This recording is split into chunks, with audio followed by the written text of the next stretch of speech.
All right, welcome to the Right Now Project. The Right Now Project is a podcast about finding and owning who we are.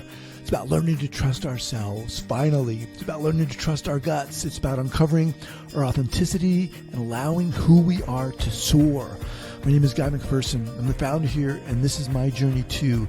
If you're looking for something easy, this is not it. However, if you're ready to step up, ready to explore who you are, the ups and downs, the scars and scrapes, and realize the incredible value in that, this is your place. Let's get started.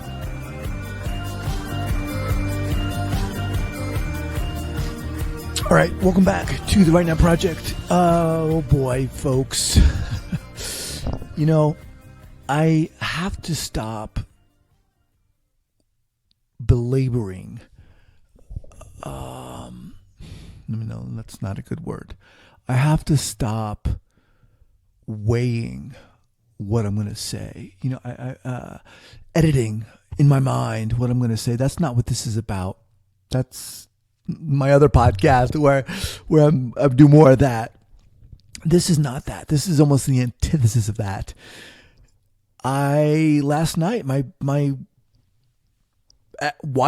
ex-wife moved out yesterday after 15 years of marriage. We had been together 18 years, married for 15 years, and yesterday she moved out, and it was friggin' intense for me. It was emotional for me. I mean, Jesus, under the circumstances, I know, everyone has a different experience with divorce. This was strange. I mean, in the sense that it came out of the blue. There were no red flags. 6 months ago, she walked in after we had taken the kids to school, took the dog to the dog park, came back home. She walked into the kitchen, behind the counter, said, "I have something to tell you." I was like, oh shit. You sense it in someone's voice, right? When they have something serious to say. And jokingly I said, "What, are you pregnant?" And she said, "No. Guy, I love you. You're my best friend, but I no longer want to be in this marriage. I'm not attracted to you. And I want a divorce. And I've been having an emotional affair with someone." And in that instant, never thinking this would happen to me, never seeing any red flags, never had we had serious discussions about how unhappy she was, but she told me that she'd been unhappy for a really long time. Fortunately, the last 5 months during which she was here and preparing for divorce and her moving out, it was pretty amicable. Friggin' weird and awkward, yes. But as I've said in this series, I don't hate her. I don't want to have toxicity in my bones towards anyone, and not towards her. I don't. I've been there before. I've felt that, and it friggin' weighs you down, and I don't want that. Am I angry? Yes. Am I perplexed? What? Yes. What the fuck happened? I don't know. Man. Did I ask her? Of course I did. And she said, I said, how do you go from, and look, let me preface this. I'm kind of getting on a roll here. I'm not bashing her. I'm not doing this to diminish her or denigrate her. She's the mother of my children, and I like her. I do. Is this completely crazy? Yes. Is it weird? Yes. Is it fucked up? Yes. How do you go and you don't say anything to someone? Crazy.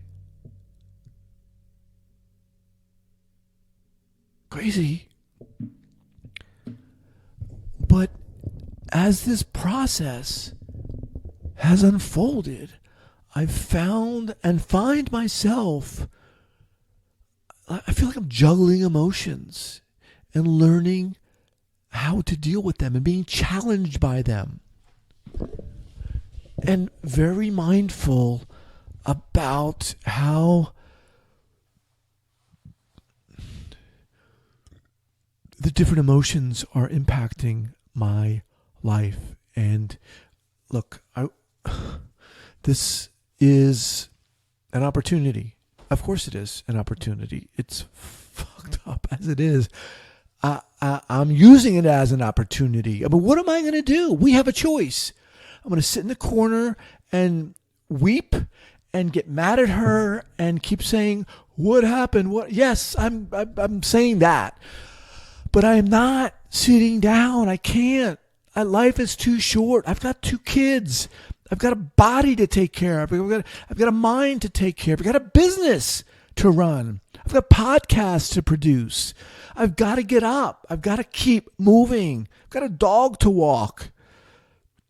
I've got art to create. I've got books to read.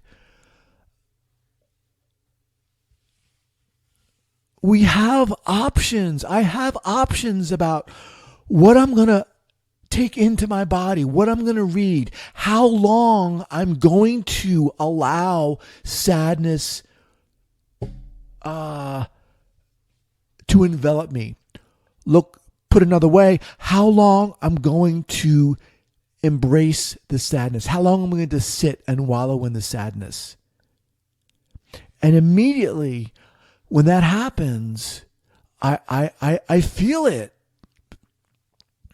Of course it's sad. I'm not going to, so the way this parenting plan works out, which is,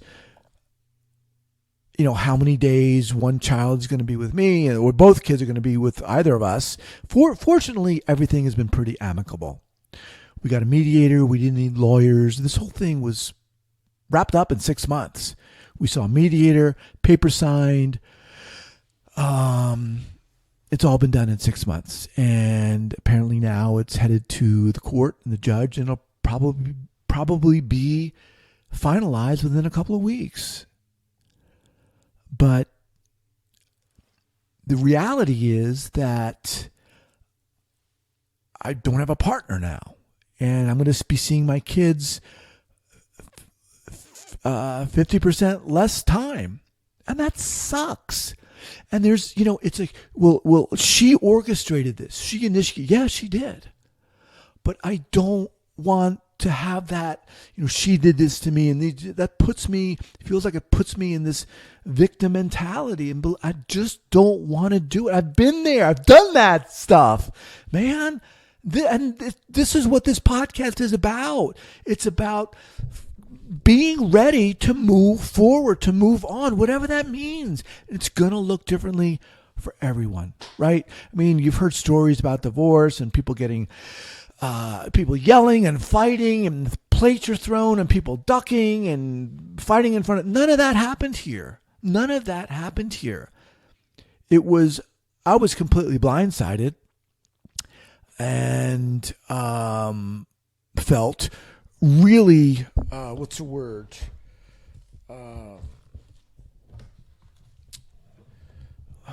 So she was having an emotional affair as this whole thing was going on. And I felt betrayed.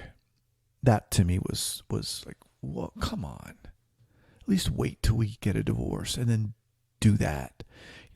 But I as all this was happening, I could feel myself kind of reacting to these emotions and not liking how I was reacting or the position it was putting me in. I felt reactive and I didn't want to be in that position. I wanted to act. I wanted to take charge of my life. Jesus, man, it's so easy for us to allow our emotions to take us and we're off. We're done. We're tired. We don't want to move. We don't want to react. And I don't know what happened, but this whole experience has thrown up this mirror in front of me to, in the moment, see myself acting, reacting, responding. And it's like I'm getting instant feedback about whether it's productive or not, you know?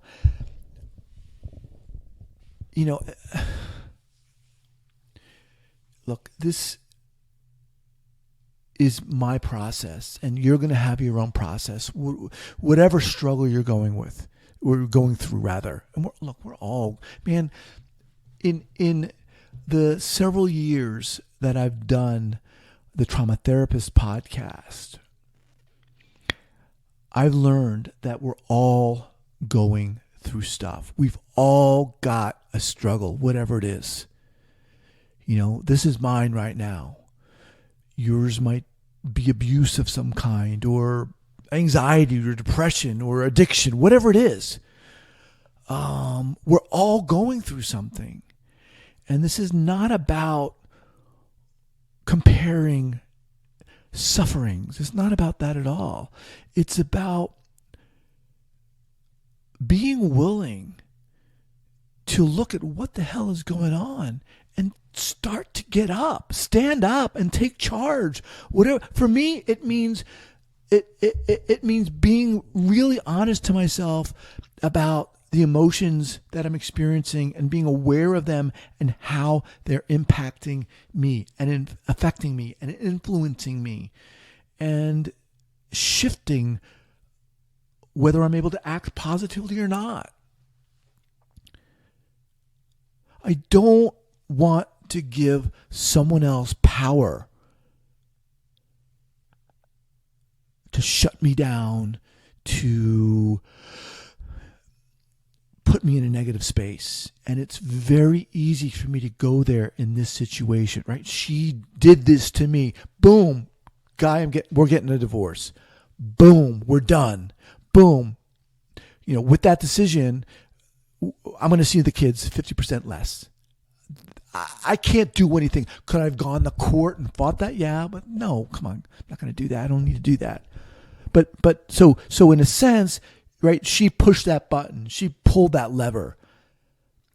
And I can't allow myself to hold this feeling like she did this to me. I don't want to do that. It's a waste of friggin' energy.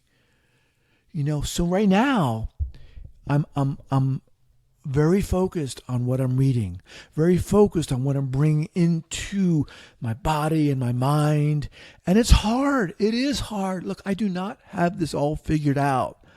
Okay, I'm not a freaking Zen master. This is work. It's constant day to day, man. I get up. You better believe it. I'm playing motivational videos on my phone to get me going, to get me focused. And when I'm working out, I'm all about getting focused and playing motivational speeches and videos and talks that are going to keep me up. I need to do it step by step by step by step. Oh, man. And that's where we're at. And so today is the first day that I don't have my younger daughter. I'm not going to have her for 2 days. And that fucking hurts. As crazy and emotionally volatile as she is and beautiful as she is, it's hard. It's fucking hard.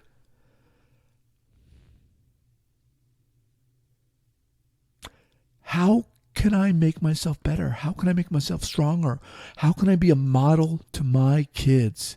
That's what I'm asking myself. The questions I'm asking myself.